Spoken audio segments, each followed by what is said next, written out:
책임을 진다는 거, 짐을 진다는 거는 참 어려운 일이죠. 책임에 대해서 다르게 생각하는 분도 계시겠지만 보편적으로 책임이라는 단어 자체가 우리에게 많은 무게를 주기 때문에 책임은 그렇게 편안한 단어가 아닙니다. 가급적 피할 수 있으면 피하는 것이 좋을 수 있죠. 그러나 우리가 살다 보면은 이 책임을 피하지 못하는 경우들을 만나는데요. 이제 가장 가까이에서는 가정인데요. 부모와 자녀 가운데 책임이 있죠. 부모는 자녀를 양육해야 되는 책임이 있어요. 그거는 책임이자 의무인데요. 결코 쉽지 않습니다. 근데 그것을 보편적인 이 부모는 최선을 다해 감당하는데 허리가 이 등골이 다 필 정도로 감당하는 게 이제 부모의 사랑의 모습이죠. 그것과 비교가 되진 않지만 자녀들도 부모를 향해 책임을 느낄 때가 있고 또 의무를 느낄 때가 있습니다. 이제 연로해지셨을 때. 근데 그걸 갚지 못하죠. 제대로 갚지 못하고 그냥 가는 편이지만 그래도 서로 간에 책임과 의무가 존재합니다. 주인은 종업원과 사이에서 책임과 의무를 갖고 있죠. 또 선생과 학생 사이에도 그런 관계들이 형성되어 있습니다. 그러니까 책임과 의무는 그래서 상호적이라 이렇게 말하는 것이 맞겠죠. 그러나 결코 쉽지가 않습니다. 제가 개인적으로 지난 목요일에 법원에 간 적이 있어요. 타우슨에 있는 법원, 콜트가 있는데요. 거기 이제 메인 콜트로 갔어요. 저게 이제 그 건물인데, 제가 잘못한 게 있어 간 건 아니고요. 감사하게도. 그러니까 제가 원고나 피고가 돼서 간 건 아니고요. 배심원 콜링을 받아가지고요. 이제 보통 영어로 서먼이라고 그러죠. 이제 그 호출을 받아가지고 가서 이제 배심원 한번 해보려고 갔어요. 근데 이제 제가 배심원 이제 한 2달 전에 이제 저한테 와서 제가 예스라고 했는데 제가 노를 할 게 없는 거예요. 특별히 이제 거기 보면은 제일 중요한 포인트가 영어 랭귀지에 대한 게 나오는데 읽고 쓰고 말할 수 있냐는데 할 수 있잖아요. 잘은 못해도. 그러니까 우리 다 할 수 있잖아요. 그렇지? 잘은 못해도. 그거하고 똑같은 거예요. 잘은 못해도 조금 하니까 한번 해봐야지. 이거 노라고 못하니까 그냥 한 거예요. 근데 그때부터 이제 고민이 되는 거예요. 이게 부담이 되고, 야, 저거 내가 할 수 있을까 가서. 근데 이제 제가 시간이 가까우면서 이제 거기 디렉션을 보니까 컴퓨터나 전화기 갖고 올 수 있지만 이 재판이 진행될 땐 절대로 쓰면 안 돼요. 다 꺼야 돼요. 그걸 딱 보는 순간, 큰일 났다. 이렇게 된 거예요. 왜냐면 제가 이제 잘 모르는 거나 이런 거 좀 찾아보고 이렇게 하려고 그랬는데 아무것도 하면 안 돼요. 그냥 거기 있는 것만 들어야 돼요. 그것만 다 듣고서 논의하고 판결을 해야 되거든요. 그러니까 더 부담이 가중된 거예요. 점점 날이 가까울수록. 근데 이제 목요일이 됐는데 거기 이제 읽어보니까 비즈니스 어타이어라고 써 있어요. 그러니까 약간 이제 이렇게 정장을 입고 가든지 정장은 아니라도 넥타이를 풀고 이제 가고 이 정도로 입고 가야 되는 줄 알고 이제 저는 양복을 입고 갔거든요. 근데 저만 양복을 입고 온 거예요. 그러니까 거기 그 코트룸에 판사는 가운 입고 있고 그다음에 변호사하고 검사만 양복 입고 있는데 제가 그 중에 한 명이 된 거죠. 전부 다 편안하게 입고 왔어요. 그래서 처음부터 꼬였다 그러면서 이제 앉아 있었는데 한 13명이 필요하다는 거예요. 갔더니. 근데 13명이 필요한데 140명쯤 부른 거예요. 그래서 왜 이렇게 불렀지? 봤더니 추리더라고요. 추려. 어떻게 추리냐면 일단 여기 불러놨는데 여기 앞에 쭉 있는 이 진행하는 분들을 혹시나 돌아서라도 알고 있는 사람도 손들으라는 거예요. 일어나라는 거예요. 그래서 이제 그 사람 번호 대고. 그게 첫 번째 단계인데 한 7가지 단계가 있었어요. 여러 가지가 있는데 그 중에 또 뭐가 있냐면은 그 있잖아요. 음주운전 그런 거. 이 사건이 음주운전 사건이었어요. 그러니까 이 사건에 음주운전이 자기가 있거나 자기 주변에 식구들 중에 누가 음주운전 있으면 일어나라니까 많이 일어나더라고요. 그 사람들은 다 아웃이에요. 못해요, 이제. 그래서 이제, 나도 뭐 하나 불러주면 좋겠는데 이러고 있었거든요. 왜냐면 이게 도무지 안 될 것 같은 거예요. 그러니까 이 알아듣는데 한 90%, 80% 알아듣는다고 치고요. 나머지 한 10%, 20% 못 알아들으면 중요한 걸 놓치면 큰일 나잖아요. 그래서 제가 걱정을 한 거예요. 하나님, 이거 저는 아닌 것 같은데 길이 없습니까? 하고 앉아서 기도를 하는데 질문이 나온 거예요. 영어가 자기의 모국어가 아닌 사람. 오, 나이스. 근데 저밖에 없더라고요. 140명쯤 모였는데 저밖에 없어요. 그래서 제가 속으로 쾌제를 부르며 하나님 감사합니다 했어요. 나중에 이제 그렇게 이제 추린 다음에요. 나가서 본인들끼리 이제 그 번호를 다 지우고 작업을 해요. 변호사 쪽하고 검사 측이 작업을 한 다음에 서로 동의하면 들어와요. 들어와가지고 이제 그 번호를 제외한 사람들을 이제 부르는 거예요. 1번부터 제가 60번이었는데 제 뒤로도 한참 있잖아요. 근데 이제 쭉 가는데 13명이니까 금방 나올 것 같은데 그렇지 않아요. 일단은 쫙 부르면은 이 사람이 나오잖아요. 그러면은 양쪽에서 그 사람을 보고 이렇게 위아래 훑어봐요. 이렇게 기분 나쁘게 이렇게 훑어보더니 괜찮으면 예스, 별로면은 보내요. 그러니까 별로라는 건 이제 뭘로 말하는지 모르는데 여러 가지 조건들이 있어요. 나름에. 그래서 딱 보고서 노 그러면 한쪽에서 노하면 또 가는 거예요. 그래서 오래 걸리더라고요. 근데 저는 이제 빨리 될 줄 알고 이렇게 딱 보고 있는데 저는 아닌 줄 알고. 근데 60번인데 58번까지 온 거예요. 그래서 막 심장이 막 뛰는데 이거 안 돼야 되는데. 그런데 58번에서 딱 된 거예요. 그래서 이제 13명이 추려져가지고 딱 추려지는 순간에 판사가 그러는 거예요. 당신들은 다 운이 좋은 줄 아십시오 하고 다 돌아가십시오 이렇게 된 거예요. 근데 거기 온 사람들은 이제 보통 이제 일을 하는 사람들도 있을 거 아니에요. 리타이어 한 분도 계시지만 그런 분들은 그 하루는 쉬는 거거든요. 이것 때문에 법적으로 쉬는 거예요. 아무도 말 못해요. 그러니까 이분들은 반나절은 살린 거예요. 12시に끝났거든요. 점심 먹기 전에. 저는 이제 교회로 와서 일했지만 이제 보통은 와서 이제 다른 가서 쇼핑도 하고 이럴 거 아니에요. 그러니까 이제 얼굴이 다 한박 웃음이 돼가지고 나가는 거예요. 저도 막 웃었죠. 막 웃으면 너무 좋다고 그러는데 사람들이 제가 왜 웃는지 모를 거예요. 그렇죠? 근데 이제 그렇게 그 책임에 대한 무게를 느껴본 적이 있어요. 이제 미국 와서 이제 유학생활 하면서 처음에 많이 고생했던 부분들이 막 떠오르면서 지금은 이제 그런 고생을 이제 안 한다고 이제 영어에 관련된 거는 조금 이렇게 그냥 편해졌는데 그럼에도 불구하고 이 상황을 딱 만났을 때 굉장히 힘들었어요. 나름. 또 너 뭐 하는 사람이야 물어볼 거 아니에요. 그러면 목사라고 말해야 되는데 또 어디 목사야 그러면 시원장로교회 이거 다 해야 되는데 잘해야 될 거 아니에요. 여러 가지 책임과 이 책임의 중압감을 느끼면서 갔다가 편안함으로 돌아왔던 그런 기억이 있는데요.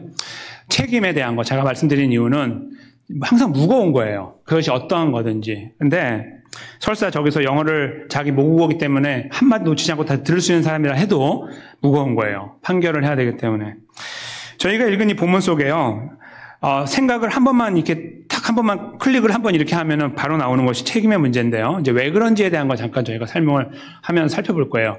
두 가지의 생각을 할 수 있는데요. 어떤 의미에서 두 가지를 생각할 수 있는지 먼저 생각을 해보고 이것이 여러분과 저에게는 어떠한 의미가 있는지 또 돌아보려고 그래요.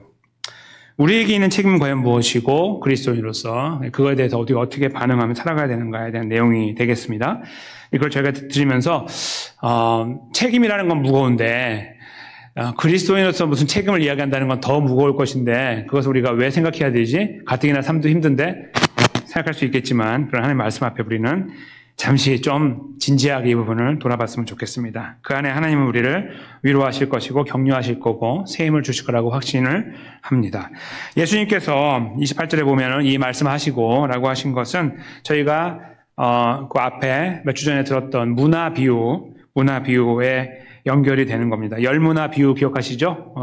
10개 문화를 10명에게 주고 떠났던 주인이 돌아왔던 그 사건, 그걸 저희가 이제 들었던 것을 기억하는데 그 말씀을 하신 다음에 예루살렘을 향해 가까이 가셨다 쓰고 있는데 몇 가지 사건이 좀 빠져 있긴 해요. 여기 중간에. 그럼에도 불구하고 이제 예루살렘을 가까이 왔는데 얼마나 가까이 왔냐면 한 일주일밖에 안 남았어요. 돌아가시려면. 일주일도 안 남았다고 보는 것이 맞아요. 그러니까 아주 거의 가까이 왔다라고 보는 그때 예수님께서 제자들에게 되게 독특한 명령을 내리죠. 근데 이제 거기 보면은 29절에 보면은 감람원이라고 불리는 산 쪽에 있는 벳박의 베다니에 가까이 가셨다. 대략적으로 거리가 한 2마일 정도 된다고 그래요. 그 예루살렘으로부터. 그러니까 걸어서 충분히 갈 수 있는 금방 가는 거리고 한 3km쯤 되는 거죠. 3.2km 정도 되는데 한국으로 저희가 치환을 하면 그쯤 되는 거리에 이제 있는데 예수님께서 거기 보면은 2명을 택했죠. 29절에 보면. 왜 2명을 택했는지 모르겠지만 12명이나 있는데 2명을 택해가지고 너희는 맞은편 마을로 가라. 그리로 가면 30절에 아직 아무도 타보지 않은 나귀 새끼가 매어 있는 것을 볼 것이다. 그걸 풀어 끌고 와라. 이렇게 이제 이야기했습니다. 예수의 명령이 이제 저희는 이런 말씀을 많이 읽은 사람으로서는 아무렇지도 않아 보이지만 이건 아무렇지 않으면 안 되는 말씀이죠. 도둑질하라는 거잖아요. 아무도 타보지 않은 낙이니까 귀한 거거든요. 이제 잘 크면은 귀한 값에 팔릴 수 있는. 근데 그걸 잘 애지중지 키워야 되는 그 어린 낙이 새끼를 묶어놨을 거 아니에요. 근데 그거를 풀어가지고 가져오라 이렇게 이제 명령을 내린 거예요. 예수님께서. 그래서 이제 근데 떠나기 전에 한마디 말씀하시는 게 있죠. 감사하죠. 만일 누가 너희에게 왜 풀어? 이렇게 말하면 주가 쓰시겠다 이렇게 말을 하라는 거예요. 되게 애매하죠. 근데 이 애매한 명령을 주시면서 제자 둘을 보냈어요. 제자들의 입장을 한번 생각해 보세요. 두 명이 가는데 둘이 이제 베드로가 거기 있을 것으로 예상을 하거든요. 근데 이제 둘이 간다고 했을 때 둘이 이제 이야기할 거니 가면서 예수님도 참 이런 식의 명령을 아니 그냥 돈 주고 사면 안 돼? 우리 서포터도 많이 있는데 이렇게 하지. 뭘 이거를 이렇게 훔치는 거 아니야 이거? 만약에 안 들키면 그냥 오면 되는 거잖아. 막 이렇게 이야기하면서 갔을 거예요. 그렇죠? 이제 그런 명령을 내리신 거예요. 근데 물론 피할 길을 주셨지만 주가 쓰시겠다 하라 그렇게 이제 답을 주는데 아니 그 사람이 누군지 알고 만나보지도 못했는 사람인데 이럴 거 아니에요. 근데 그런 상황이에요 지금. 근데 갔어요. 갔더니 그 32절에 갔다고 돼 있잖아요. 하시는 대로 갔는데 33절에 갔더니 정말 있네요. 33절에 보면 그래서 이제 풀어요. 딱. 그랬더니 아니나 다를까 그 임자들이라고 된 주인들인데요. 원래 말은 주인과 주변 사람들이라는 뜻이에요. 임자가 여러 사람이 아니고 한 명이고 주변에 있는. 그러니까 주인과 그 옆에 있는 사람들이 이르되 어찌하여 나귀 새끼를 푸느냐. 이게 이제 성경이니까 얌전하게 써놨죠. 너 뭐야? 당신 뭐야? 이렇게 했겠죠. 이 사람들 봐라 이거. 우리가 보고 있는데 뻔히 보고 있는데 풀어. 이런 것들이겠죠. 이제 그런 난처한 상황을 만난 거예요. 거기에서 이제 그들이 기억하고 예수님 말씀대로 답을 하죠. 주께서 쓰시겠다라고 34절에 답을 합니다. 그 다음에 이야기가 생략되어 있고요. 생략되어 있고 35절의 결론이에요. 도착했어요. 나귀를 끌고 예수님께 왔어요. 그렇죠? 35절에. 그 중간은 몰라도 그래 그럼 가져가세요라는 게 있었겠고 그들은 그걸 갖고 왔을 거예요. 여기서요. 제자들이 갔던 두 제자들에 대한 입장에서 상황을 이제 잠깐 해석하는 거예요. 갈 때에 명령을 따라야 되기 때문에 갔고 그 명령은 상당히 예수님답지 않은 명령이고 훔치는 것 같고 근데 만약에 걸리면 답을 줘서 피할 길을 준 것 같은 느낌. 떳떳하게 그냥 사든지 뭔가 이렇게 하지 그렇지 않고 뭔가를 훔쳐놓은 느낌으로 간 그들. 근데 갔더니 정말 있으니까 그대로 했고 잘 마무리하고 왔다는 이제 그런 상황이에요. 근데 갔을 때 그 상황을 보면요. 지금 현재 아까 그 나귀의 임자들이라고 써 있는 말은 임자와 더불어 옆에 있는 사람들이라는 뜻인데요. 그러니까 적어도 3명은 있는 거죠. 그렇죠? 지금 제자는 2명이고 거기는 적어도 3명이고 마을이니까 제 생각에는 더 많은 사람들이 이렇게 주변에 있었을 거로 예상을 해요. 왜냐하면 그때가요. 6월절 준비 때문에 이제 지금 6월절이잖아요. 그러니까 사람들이 엄청나게 몰려오고 있는 때거든요. 그래서 사람들이 되게 많고 주변에 보는 사람도 많아요. 이렇게 듣는 사람도 많고. 그러니까 거기 많은 사람들이 있을 가능성이 되게 많은 거예요. 거기 가서 이제 풀어서 올 때에 주변에서 당신 뭐야? 이렇게 말하면은 이 제자 2명을 쳐다보는 사람들이 되게 많다는 거예요. 몇 명이 아니라 되게 많은 사람이 뭐야 이 사람? 이렇게 보는 상황이 펼쳐지는 거죠. 그런 상황을 감수하고 감내해야 되는 이 책임감 그것이 제자들이 얼마나 컸을까를 먼저 생각해 보는 거예요. 첫 번째로. 차라리 12명을 보내지.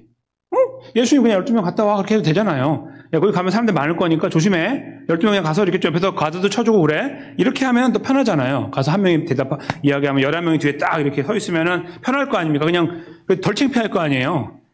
이 무게도 덜하고. 근데 그렇지 않고 2명을 보냈으니 2명이 거기 그 많은 사람들 앞에서 이거 하는 게 이게 막 풀고 있는데 이렇게 싹 풀고 있는데 당신 뭐야? 깜짝 놀라고 막 이런 거 있잖아요. 이거 얼마나 어색하고 힘들어요. 근데 그렇게 왜 그렇게 하셨을까라는 의구심이 드는 거예요. 근데 그들은 했어요. 이게 첫 번째로 생각할 부분이고요. 또 하나는 이 나귀의 주인이에요. 근데 먼저 이 나귀의 주인으로 가기 전에 제자들이 왜 이 일을 했을까라는 생각을 하면서 저희가 떠올려 봐야 될 부분이 있어요. 그게 뭐냐면 그들이 평소에 알던 예수님인 거예요. 예수님 여기까지 3년 정도의 공생애를 그들과 지내면서 500여의 기적을 포함하여 무리를 걸어가신 거, 더 나아가서 죽은 사람을 살리신 게 있어요. 회당장 야이로의 딸, 나인성 과부의 아들, 그리고 그 나사로. 그러니까 성경에 기록된 사람만 3명이에요. 그러니까 적어도 3명은 분명히 죽었다 살아난 걸 본 사람들이에요. 우와, 이게 뭐야? 이게 이렇게 했던 경험을 그 분명하게 각인되어 있는 기억을 갖고 있는 사람들. 거기다 5,000명 먹인 거 보고 놀래갖고 막 5,000명에 한 2만 명 되는 사람 먹인 거 보고 막 넘어진 사람들이고. 그게 다 이제 제자들 아닙니까? 그들이 이 이야기를 들었을 때 만약에 여기에 베드로가 포함되어 있다면 말할 것도 없어요. 그는 무리를 걸었으니까. 그렇죠? 그러니까 이런 모든 놀랍고 말도 안 되는 일들을 경험한 그들이 예수님께 대하고 있는 가지고 있는 마음의 어떤 믿음의 내용이 있을 거 아니에요. 그렇죠? 그러니까 예수님께서 이 좀 당황스러운 이 명령을 하셔도 그거에 대해서 한번 해보지 뭐 이렇게 할 수 있는 여지가 있다는 거예요. 그들에게. 그들이 걸어왔던 걸음을 바탕으로 볼 때. 또 하나는요, 이제 저쪽 반대편에, 지금 이제 저희가 저 사람을 예수님이 어떻게 알았지라고 생각하는 이제 의구심이 있잖아요. 이 성경에 안 나오니까. 몰랐을 텐데, 어떻게 알았지? 그래, 두 가지 답이 가능한 것이, 한 가지는 예수님은 전지전능하시기 때문에 당연히 그냥 이렇게 하시면 되는 거예요. 뭐 누가 거역할 거예요. 이 세상의 주인이신데. 아무도 거역 못 하잖아요. 그러니까 당연히 됐겠지라는 게 한 가지. 저는 그 해석에 대해 100% 동의합니다. 충분히 가능한 이야기. 또 하나는 뭐냐면 미리 예수님이 저 사람을 알고 있는 거예요. 성경에 나오지 않았으니까 그건 아니지 않습니까? 라고 생각할 수 있는데요. 성경은 저희들에게 모든 인포메이션을 주는 백과사전이 아니에요. 창조의 이야기를 이야기하면 과학적으로 해석하고 풀어주는 책이 아니라 그냥 이것을 선포하는 책이죠. 성경에 대해서 설명하고 있는 되게 중요한 부분 두 가지만 잠깐 제가 짚어드리면 이래요. 요한복음 20장 31절인데요. 제가 읽어드릴게요. 오직 이것을 기록하면 여기 앞에 스크린에 나와 있습니다. 너희로 예수께서 하나님의 아들 그리스도이심을 믿게 하려 하며 또 너희로 믿고 그 이름을 힘입어 생명을 얻게 하려 함이니라. 아멘. 그러니까 오직 이것을 기록하면 이 성경을 쓴 목적은 너희로 예수께서 하나님의 아들 그리스도이심을 믿게 하려 합니다. 그러니까 이 하나님께서 성경을 쓰신 목적은 뭐냐면 하나님의 위대하심을 드러내고 또 예수님의 십자가를 드러내고 또 이 성령님의 역사를 드러내는 것을 통해서 하나님 백성들을 구원하기 위함이라는 거예요. 그러니까 성경은 구원을 위해 쓰여진 책이다. 그러니까 성경에는 모든 이야기가 기록된 것이 아니라 굉장히 중요한 이야기들만 추려서 기록된 거예요. 하나님의 뜻을 따라서. 이것을 서포트하는 또 하나의 말씀은 디모데후서 3장 15절 말씀인데요. 사도 바울 통해 하나님 쓰신 거죠. 또 어려서부터 제가 읽겠습니다. 3장 15절 말씀인데 또 어려서부터 성경을 알았나니 성경은 능히 너로 하여금 그리스도 예수 안에 있는 믿음으로 말미암아 구원에 이르는 지혜가 있게 하느니라. 아멘. 여기에 지금 어려서부터 성경을 알았나니 성경은 너로 하여금 예수 그리스도 안에 있는 믿음으로 말미암아 구원에 이르는 지혜가 있게 한다. 성경은 무슨 책이냐면요. 이야기 책이 아니고 이스라엘 역사가 아니고요. 이것은 우리에게 구원을 주는 책이에요. 오직 유일한 성경이 아니면 우리는 구원을 알 수도 없고 받을 수도 없는 거죠. 성경을 읽는 가운데 성령님의 역사로 우리는 마음의 문이 열리고 믿음으로 예수님을 받아들이게 되는 거기 때문입니다. 그래서 이런 말씀을 바탕으로 생각하건대 오늘 기록되지 않은 수많은 이야기들이 성경 속에 성경 밖에서 발생했어요. 그걸 놓고서 잠깐 다시 보는 거예요. 예수님이 어떻게 저렇게 하셨을까? 저 사람은 어떻게 저렇게 심플하게 허용했을까? 저 귀한 다귀를 어떻게 내주었을까라는 거예요. 저는 예수님께서 이 사람과의 이미 관계를 맺고 있을 것으로 예상을 해요. 예를 들면 이런 사람이죠. 예수님께서 여기까지 오시기까지 3년 동안 걸어오실 때 예수님 주변에는 많은 부자 여인들이 있었습니다. 부자. 그냥 평범한 사람들이 아니고 돈이 넉넉하게 있었기 때문에 내가 일을 하지 않고 따라다녀도 되는 사람들. 돈으로 충분히 예수님 서포트하는 사람들이 따라다녔어요. 우르르. 남자들도 있었겠지만 보통 이렇게 부녀자들이 많았는데 이제 좀 부요한 가문에 있는 사람들이에요. 성경에 보면 그 이야기가 나오죠. 그분들이 그러니까 제자 13명만 다니는 게 아니고 12명 플러스 1명이 아니고요. 되게 많은 사람들이 우르르 다녔어요. 이렇게 다닐 때. 그들이 음식도 사오고 이런 것들을 공급했단 말이에요. 그러니까 이렇게 어떻게 음식을 구걸하지 않도록 그들이 다 다니면서 서포트를 했어요. 그 사람들이 왜 따라다녔는지 모르는 거예요. 우리는. 그렇죠? 같은 이야기예요. 그들이 거기를 왜 따라다녔지? 할 일 없이? 자기 집안도 있을 텐데 뭐 돈이 많으니까 근데 왜? 의미도 없는 일을 왜 했었지? 생각할 수 있어요. 같은 이야기예요. 그들이 한 것과 오늘 본문에 나와 있는 이름 없는 이 한 나귀의 주인이 이 일을 한 것과 같은 이야기라는 거예요. 그들만의 이야기가 있는 거죠. 무엇인지 모르지만 예수님과 그들 또는 그와 맺은 관계 안에서의 이야기가 있는 거예요. 저는 그것이 둘 다 가능한데 그 부분도 충분히 100% 가능한 이야기라고 믿어요. 두 개 다 가능하다. 하나님의 절대적인 주권에 의해서 하셨다? 오케이. 충분히 가능하고, 또 하나는 그들이 갖고 있는 상황 속에서 그들이 예수님 만났고 이미, 그리고 예수님과 관계 안에서 예수님께서 야, 너 있잖아. 내가 좀 있으면 다시 여기 올 거거든. 근데 그때 내가 제자들 보낼 테니까 보내. 그냥 주가 쓰시겠다 하면 그게 사인인 줄 알고 보내. 뭐 이런 이야기를 충분히 이미 했을 것으로 저는 예상을 합니다. 그러니까 하나님께서, 예수님께서 그들과 이미 이 관계와 약속을 마무리 지으셨다고 저는 보는 거예요. 제 입장에서. 그렇게 보면서 저는 양쪽을 생각합니다. 제자들은 이 뜻하지 않은 명령을 받아서 이제 사실은 제자들 잘 모르지만 지금 이제 곧 예루살렘 들어가니까 본인들의 마음은 들떠 있거든요. 저기에 들어가면 로마 군대와 싸워서 예수님이 승리하면 우리나라는 독립하고 우리는 부국 강병을 저분이 이룰 거야 라는 어떤 그 기대감으로 예수님을 따라가고 있는 그들, 거기에서 이제 그 길을 가고 있는 그들에게 예수님, 이제 그 기대 안에 있는 그들에게 예수님이 명령하신 거예요. 되게 이상한 명령, 그동안 들어보지 못한 명령을 듣고 그들이 그래도 예수님이니까 한번 하자라고 그 일을 하고 있는 상황, 그 하나를 보고요. 그리고 이 두 명이 왔는데 어수룩하게 생긴 나귀를 풀길에 뭐라고 했더니 주님이 쓰시겠다고 그러는데? 라고 말하는 그 이야기를 듣고서 옛날을 기억하는, 그때가 언제인지 모르지만 그날을 기억하고서 그래? 예수님 기억하면서 보내주는 이 나귀의 주인을 동시에 떠올리는 거예요. 그냥 아무런 근거 없이 여기까지 온 것이 아니에요. 둘 다. 제자들은 제자 나름대로 주님을 경험했어요. 그 주인은 하나님의 절대적인 주권에 의해서 예수님이 그들을 만나셨거나 어떤 과정을 통해서 그들에게 관계를 형성하고 그와 그리고 이것을 미리 조율해 놓으셨을 가능성을 생각합니다. 그리고 그는 그것을 잊지 않았고 순종함에 따랐던 거죠. 이 두 가지가요, 제자들이 갖고 있는 무게를 보여주는 거예요. 명령에 순종함이 갖고 있는 무게를 보여줘요. 그리고 이 무게를 보면서 저희는 제자들이 참 위대하다고 생각할 수도 있고요. 왜냐하면 거기에 들어가면은 정말 창피하거든요. 조금 더 강하게 말하면 쪽팔리거든요.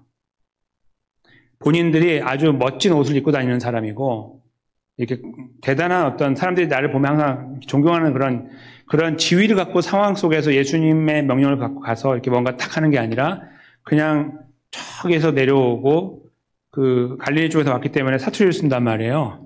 여기는 지금 거의 수도인 예루살렘에 가까이 왔기 때문에 다 이제 표준말을 쓰고 있는 사람들이고, 거기 와가지고 이제 그 사투리를 쓰는 게 어떤 지금은 한국에는 그렇지 않지만 그런 게 있단 말이에요. 사투리가 갖고 있는, 나의 가치를 사투리 때문에 떨어뜨리는 어떤 그런 것도 있단 말이죠. 미국도 그래요. 아시다시피. 남쪽에서 온 사람들 말 들으면, 남쪽에서 왔구나. 벌써 딱 편견을 갖잖아요. 북쪽에서는 북쪽에서 왔다 그러고. 다 그러거든요. 그런 게 있어요. 한국도 마찬가지고. 당시에도 있었단 말이에요. 그래서 나중에 그 베드로가 예수님 부인할 때 그 사투리를 말했잖아요. 사투리. 나 몰라요. 이렇게 했는데 그게 이제 예수님 모른다는 건데, 나 몰라요. 이렇게 해야 되는데, 몰라요. 이렇게 했다가 그냥 이게 그냥 걸렸잖아요. 자기가 저기서 왔다는 게. 그 사투리로 다 드러나는 거예요. 근데 이들이 지금 그거거든요. 그러니까 본인이 갖고 있는 이 처지가 넉넉하지가 않은 거예요. 이게 딱 뭔가 말할 수 있는 그런 충분히 자신감 있게 할 수 있는 게 아니라 쪼그라져 있는 상태에서 가서 해야 되는 거예요. 그걸 생각해 봐야죠. 그러니까 그렇게 생각하면서 우리가 생각하는 게, 제자들의 믿음을 본받아야 돼. 그렇게 우리도 해야 돼. 라고 결론을 내리고, 참 훌륭한 제자들. 이 사람 이름이 뭐지? 이름이라도 좀 알면 좋겠다. 뭐 이런 것들을 생각할 수 있는데, 그건 다 필요 없는 이야기들이에요. 근데 그렇게 생각하는 경우가 있어요. 일단 그거 하나 놓고. 그 다음에 나귀 주인도요. 야, 그래도 언제적인지 모르지만 예수님하고 약속을 했는데 그거 지키려고 그래도 저렇게 끝까지 책임을 지네. 우리도 저렇게 책임을 지는 사람이 돼야 돼. 뭐 이런 이야기 있잖아요. 저런 사람들처럼 예수님과 한번 약조하면 그거 지켜야 돼. 뭐 이런 이야기들을 우리가 결론을 낼 수 있는 거예요. 그리고 저런 사람을 본받아야 돼. 뭐 이렇게. 저는 결코 그렇게 생각하지 않아요. 저는 거기에서 아무것도 대단한 걸 찾지 못합니다. 오히려 저는 예수님께로부터 찾아요. 뭐냐면요. 예수님께서 얼마나 그 강한 인상을 그 사람에게 주었을까? 그 나귀 주인에게. 그래서 그가 얼마나 예수님 앞에 굴복을 했길래 이렇게 시간이 얼마나 지났는지 모르는 어떠한 예상하지 않은 시간 속에서 예수님이 요구하셨을 때 그거를 순종하면서 내어드렸을 거라고 생각하는 거예요. 그러니까 그 사람이 잘나서가 아니라 예수님께서 주신 은혜와 인상과 능력, 그것이 그를 감동하고 그를 사로잡았기 때문에 그것을 거역하지 못하고 순종함으로 반응했을까? 저는 이렇게 본다는 뜻입니다. 그것이 이 낙의 주인을 바라보는 저의 입장이고 저희가 그렇게 봐야 된다고 믿고요. 제자들도 마찬가지로 그들이 그만큼 인격이 되기 때문에 하는 것이 아니에요. 그 인격이 됐으면 예수님 부인하면 안 되잖아요. 좀 있으면 부인할 거거든요. 며칠 후에 부인하는데 다 도망갔는데 도망가면 안 되잖아요. 다 도망갔거든요. 아니에요.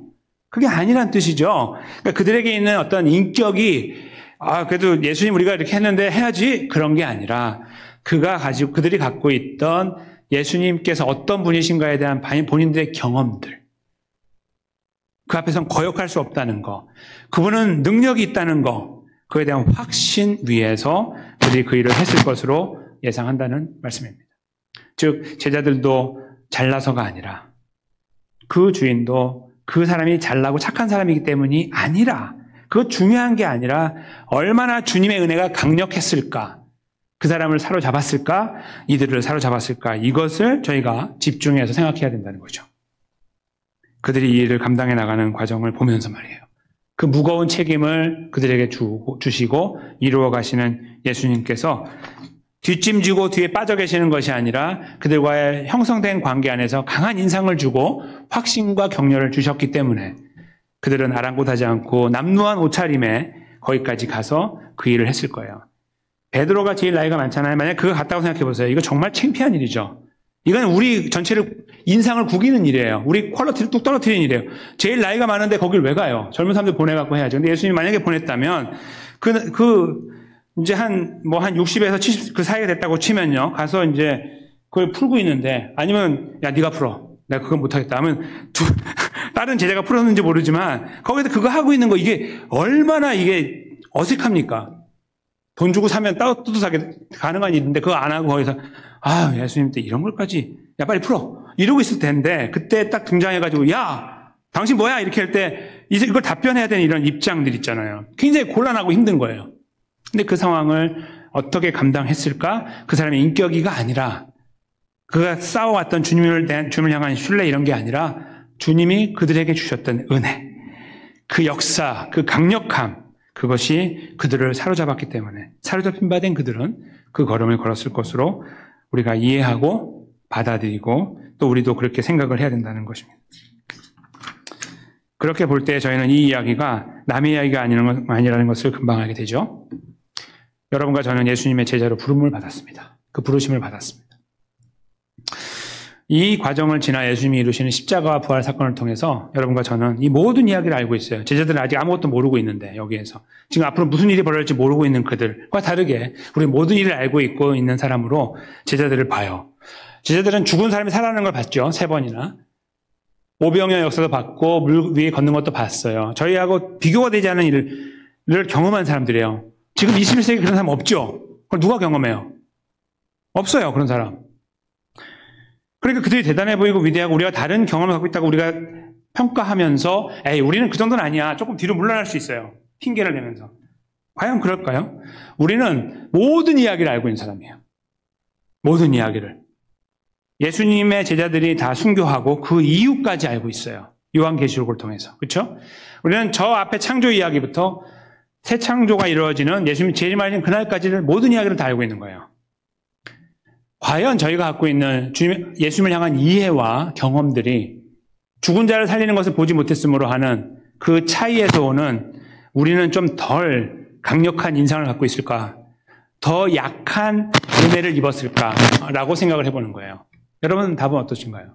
여러분은 예수님을 어떻게 알고 계십니까? 예수님께서 여러분과 만나주시고 지금까지 베풀어 주신 은혜가 여러분 안에서 얼마나 크게 다가오고 계십니까? 한번 물어봐야 될 것입니다. 그렇죠? 그것이 바로 제가 좀 엉뚱하지만 인상을 깊게 만들기 위해 만든 제목과 연결되는 거예요. 어쩔래 십자가. 어쩔래 십자가입니다.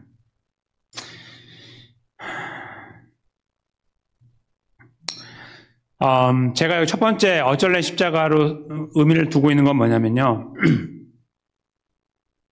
만약에 예수님의 십자가가 여러분을 살렸다고 하면 어쩔래? 이런 의미예요. 첫 번째 의미는 어쩔래? 십자가가 그 첫 번째 의미가 있다는 거예요. 제자들이 경험해왔던 예수님을 함축해서 어쩔래 십자가로 넣은 거예요. 그들이 알고 경험해왔던 예수님. 나귀 주인이 알고 경험한 예수님. 그걸 저는 저렇게 표현해서 여러분과 제가 잠깐 묵상하려고 하는 거예요.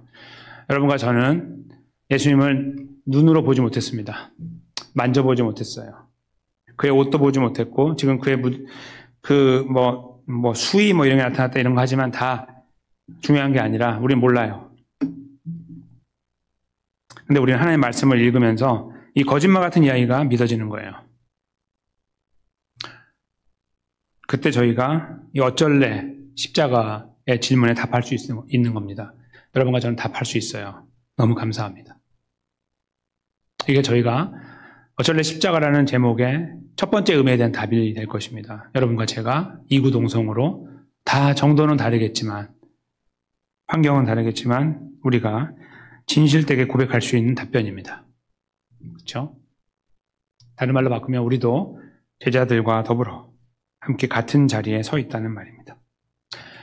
제자들에게 주어진 명령은요, 되게 황당하잖아요. 근데 이 황당한 명령이 사실 우리가 매주 교회에서 듣는 설교 내용하고 똑같은 거예요. 여러분, 제가 여기서 어떤 처세술을 말씀드리고 있습니까? 좀 참으면 잘 될 거라고 말씀드려요? 조금만 견디세요. 하나님 복 주실 거예요. 때로 받을 거예요, 복을. 이런 거 말씀드리던가요? 아니요. 그렇게 살다 죽을 수도 있습니다. 이렇게 말씀드리죠, 항상. 황당하죠. 그래도 교회 왔는데, 주님 앞에 왔는데, 위로를 받아야 되는데, 위로는커녕 맨날 이렇게 절망적인 말만 듣는 어떤 그런 상황처럼 느껴지기 때문입니다. 근데 성경은 그거를 우리에게 말씀하고 있기 때문에 저는 그걸 벗어나지 못합니다. 좀 구체적으로 말씀드리면요. 뺨을 맞으면 다른 뺨을 돌려대려고 한다거나, 옷을 빼앗으면은 속옷까지 다 주라고 한다거나, 이런 말도 안 되는 이야기를 하시는 게 예수님이에요. 오리를 가자고 하면 십리를 가라 그러고. 이게 뭐 하자는 플레이예요, 지금. 그렇죠? 아니, 그리스도인으로 돼가지고 내가 그래도 세상에서 주님의 좀 덕을 이렇게 힘을 받으면서 뭔가 내가 파워풀하게 살아가고 싶은데, 이건 다 맨날 얻어 터지는 거고, 다 뺏기는 거고, 바보 같은 것이고, 이렇게 살아가야 되는 게 맞나라고 의구심이 드는 거예요. 예수님 돈 있잖아요. 그냥 사요. 그거 까짓 얼마가 된다고. 나귀 한 마리 못 사요? 이렇게 할 수 있다는 말이에요. 똑같은 거예요. 근데 갔다 와. 가는 거예요. 저희가 늘 말씀을 묵상하거나 주일마다 듣는 설교 안에서 늘 반복해서 듣는 말씀입니다. 이건 아닌 것 같은데요. 근데 그거 하는 게 맞아라고 할 때 그걸 가지고 마음에 담아두고 고민하는 거죠. 제가 법원에 갈 때 힘들어했던 것처럼 이 삶 자체가, 그 시간 자체가 굉장히 부담된다는 거 알고 있고, 그 책임이라는 게 굉장히 무겁다는 것도 알고 있고, 내가 실수하면 안 되는 것도 알고 있지만, 그것이 주어졌을 때 우리는 그거에 대해서 순종해야 된다는 것을 동일하게 알게 된다는 거예요. 그게 바로 이 어쩔래 십자가를 설명하는 두 번째 의미가 되는 것입니다. 정말 십자가의 은혜로 구원받았다는 사실을 알고 있습니까? 그것을 동의하십니까? 라는 질문이라고 할 때 그때 저희가 그렇습니다라고 나만의 답을 한다면 바로 이어지는 질문은, 그러면 어쩔래 십자가? 이제 어쩔래요? 십자가 질 거예요? 안 질게요? 질 거예요? 안 질 거예요? 라는 질문으로 이 의미를 다시 해석할 수 있다는 겁니다. 십자가가 당신을 살렸다면 이제 그 십자가를 질테요 말테요. 말씀 속에 주어지는 황당무계해 보이는, 어리석어 보이는 말씀이 주어졌을 때 도무지 그것은 말이 안 된다고, 내 계산으로는 납득할 수 없다고 하는 그 부분들을 들으실 때 어떻게 해야 된다는, 어떻게 해야 하냐는 말씀입니다. 우리는 그 답을 이미 알고 있습니다. 저희가 입으로 표현하기는 싫죠. 너무 무거우니까. 그러나 그 답을 알고 있어요. 우리는 제자들이 보여줬던 그 반응 그대로를 우리 것으로 삼아야 하는 것입니다.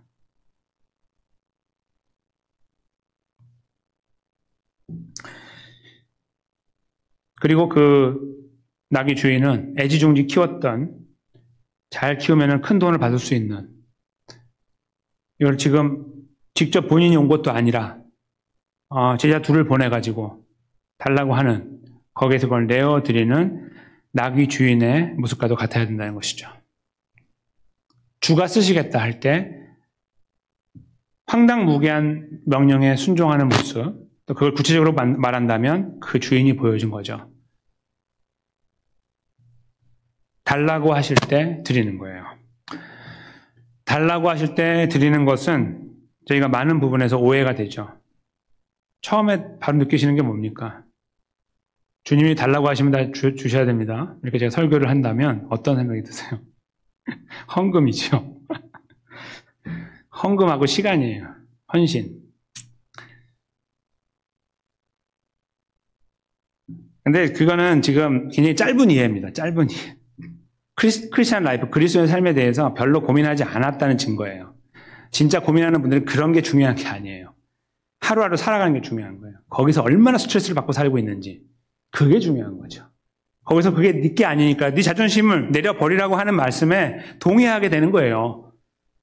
이 어떤 재물의 문제가 아니고 내 시간과 이 에너지의 문제가 아니라 내가 살아가는 오늘 하루 먹고 사는 문제 안에 들어가 있는 거예요. 그게. 거기에 걸리거든요. 그 문제로 생각하고서 이해할 수 있는 사람이 돼야 돼요. 저희는. 그런 말씀을 들을 때마다. 그리고 그 낙이 주인이 내드렸던 것처럼 우리도 내드려야 되는 거예요. 다른 말로 바꾸면 손해의 자리에, 얻어 터지는 자리에, 내 것을 빼앗기는 자리에, 내 자존심이 떨어지고 내 가치가 내려가는 것처럼 보여지는 시간 속에 우리 자신이 서는 거예요. 그 한마디 때문에 내가 앉아도 그 한마디를 하는 거예요. 미안하다고. 내가 잘못했다고. 분명히 저 사람이 잘못했지만 내가 말하는 거예요. 도무지 할 수 없는 그 일을 하는 겁니다. 그게 바로 이 본문에서 저 낙이 주인이 보여준 행위예요. 구체화된. 저희는 그 부분에 어떻게 반응을 해야 될까요? 생각을 해봐야 됩니다. 그리고 그 반응은 분명합니다. 그렇게 가야 되는 거예요. 돌이키고 다른 길로 가는 게 아니라 그 길 앞에서 진지하게 서야 되고 노력해야 됩니다. 근데요, 이 타이틀 있잖아요. 어쩔래 십자가? 어쩔래 십자가? 이것은 또 하나의 의미가 있어요. 마지막의 의미. 그건 여러분과 제가 가장 환영할 만한 메시지입니다. 무엇일까요? 여러분의 삶이 어떠하든지 간에 여러분께서 그리스도의 삶을 잘 구가하시고 가든지 계속 업앤다운 하시든지 아니면 저 곤두박질 치는 삶으로 계속 요즘 내가 컨디션이 안 좋아 저 바닥 밑으로 들어가 계시건 관계없이 저 십자가의 능력은 여러분과 저를 붙잡는다는 의미입니다. 그 십자가가 있다면 어쩔래요? 그런 말씀이죠. 그것이 세 번째 의미입니다. 여러분의 삶의 퀄리티가 저 십자가를 끌어당기는 것이 아니고 여러분의 삶의 퀄리티에 관계없이 십자가가 여러분과 저의 안에 있는 거예요. 저 구원의 능력이 베푸시는 날마다 우리를 감싸 안으시고 불쌍히 여기시고 우리가 범죄하면 눈물 흘리시는 그 은혜가 여러분과 저의 속에 살아 움직인다는 거예요. 어떻게요? 성령 하나님을 통해 우리와 연합하시고 변함없이 영원히 함께 하시는 우리의 구원자 예수 그리스도가 여러분과 저 안에 그 영으로 함께하고 계시기 때문입니다. 그러니 저희가 이 말씀을 고지고대로 듣는 것은 필요하겠지만 감당하지 못한다는 사실에 대해서도 이것을 거부하면 안 된다는 것을 아는 거예요. 무슨 말씀이냐면 감당하기 힘든 말씀인데 근데 이 말씀이 맞다라는 거에 동의를 해야 된다는 거예요. 우리가 이 말씀이 맞다라는 거 동의하고 이리로 가야 된다는 것에 마음을 모아야 된다는 거죠. 그러나 우리가 이것을 넘어질 때마다 포기하고 좌절하는 게 아니라 그리고 집어치우는 것이 아니고 다른 길로 가버리는 것이 아니라 그럴 때마다 어쩔래 십자가를 외치고 계신 예수님, 내가 너를 계속 품고 있는데 그 십자가가 너를 품고 있는데 어쩔래? 이렇게 우리를 격려하시는 예수님의 음성을 들어야 된다는 거예요. 그리고 그때 다시 주님 앞에 가야 된다는 거죠. 피곤하고 지치고 낭망할 때, 절망할 때마다 넘어질 때마다 그래서 우리는 다시 십자가로 가는 거예요. 그리고 다시 우리를 부둥켜 안아주시고 십자가가 있는데 어때? 십자가가 있는데 어때? 라고 우리를 품어주시고 격려하시는